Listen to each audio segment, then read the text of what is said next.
তো আমরা টিভিএস মেট্রোর ফুল ইঞ্জিন খুলেছি, গিয়ার শিফটিং প্রবলেম এবং ক্লাস বারবার ঢিল হয়ে যেত।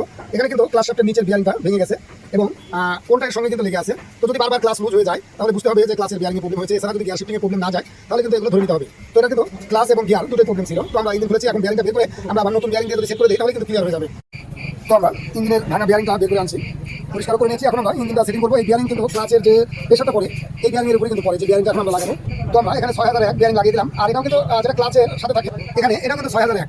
তো এটা দুটো বিয়ারিং কিন্তু 6001 লাগে। তো এই বিয়ারিংয়ের পর কিন্তু ফুল প্রেশার ক্লাচ ধরলে এটার পর পড়ে। এছাড়া যদি ওই বিয়ারিং ভেঙে যায়, এই বিয়ারিংটা কিন্তু বাইরে থেকে চলে আসে এই ক্লাচ শাফটের, তখন আমরা কি করবো, যখন লাগাবো তখন আমরা বিয়ারিংটা আবার পূর্ণাঙ্গ জায়গা মতো পৌঁছায় দেবো, বাড়ি দিয়ে ঢুকে দেবো, যাতে বিয়ারিংটা প্লেস মতো থাকে। তাহলে কিন্তু ইঞ্জিন সেটিংয়ের পরে গিয়ার বক্স জাম হবে না, তাহলে কিন্তু গিয়ার বক্স জাম হবে। আমরা গিয়ার বক্স প্রিমিয়ামটা সেটিং করে দেবো। এটা চেন সাইডের, আর এটা হলো ক্লাচ শাফট এবং যে বিয়ারিংয়ের পর প্রেশার পড়ে এই জায়গায় বিয়ারিংটা থাকে। তো প্রতিটা ফিঙ্গারে কিন্তু একটা করে এক্সট্রা বল আছে, এটা কিন্তু দেখে লাগাতে হবে। তো এটা উপরে পাঁচশো থাকে উপরে, আর এই পাশটা কিন্তু নিচে থাকে।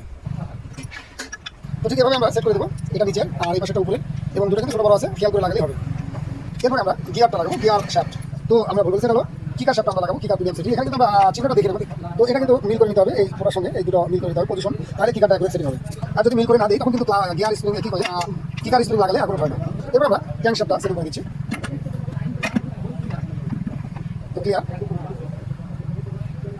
তো ইঞ্জিন সেটিংয়ের সময় এই সেন্টার পিনগুলো কিন্তু আমরা দেখে দেবো।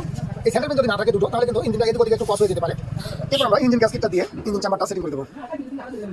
তো এখানে দেখে নিতে হবে আমরা বিয়ারিংগুলো ঠিকমতো লাগিয়েছি কিনা, আর কিছু এখানে বোল্ট টুটি আছে কিনা আমরা পূর্ণাঙ্গভাবে দেখে সেটিং করবো। তো ঠিক আছে, আমরা সেটিং করে নিলাম। তো চাম্বারটি সেটিং হয়ে গেল। এরপর আমরা বোল্টগুলো সেটিং করে দেবো। আমরা ইঞ্জিনের বোল্টগুলো টাইট দিয়ে অপোজিটে প্লাস সাইডে কাজ করে দেবো। উস্তাদ মশাল কয়েল ভালোভাবে টাইট দাও, পিচ্ছি হয়ে গেছে বড়। তো আমাদের ইঞ্জিনের বোল্টগুলো টাইট করা হয়ে গেল। তো আমরা বিয়ারিং সেট করেছিলাম, কিন্তু নিচে গ্রুপ হওয়ার কারণে বিয়ারিংটা একটু ভেসে আছে, তার জন্য চেম্বার ভিড়ালে শ্যাপ জাম হয়ে যাচ্ছে। আমরা আবার এটা খুলবো, খুলে ভিতরে গ্রুপটা পরিষ্কার করে তারপর বিয়ারিংটা করে জায়গায় সেটিং করবো। তো ঠিক এরকম যদি বাবরি থাকে ভিতরে, তখন কিন্তু বিয়ারিংটা ফুল বসে না। তো এতে করে দেখা যায় যে শ্যাপটা ঠিকমতো সেন্টারে থাকে না, শ্যাপ জাম হয়ে যায়। পরবর্তীতে চেষ্টা করলে কিন্তু এমনি ক্লিয়ার করা যায় না। তো এরকম যদি হয় আমরা পূর্বেই আগে পরিষ্কার করে দেবো, যাতে ক্লিয়ার থাকে। তো আমরা বিয়ারিংটা এখন লাগিয়ে দিলাম। এখানে কিন্তু একদম সুন্দরভাবে বিয়ারিং বসে গেছে। ঠিক এভাবে যদি না বসে তাহলে কিন্তু গিয়ারে প্রবলেম হবে। তো আমরা এদিকে দেখে নেবো প্রিমিয়ামে ঠিকমতো মিল করেছি কিনা। তো এখন কিন্তু একদম ইজি। তো আমরা ইঞ্জিনের পার্টে সব লাগিয়ে দিয়েছি, এখন কিন্তু একদম ইজি, ঠিক এরকম ইজি থাকতে হবে।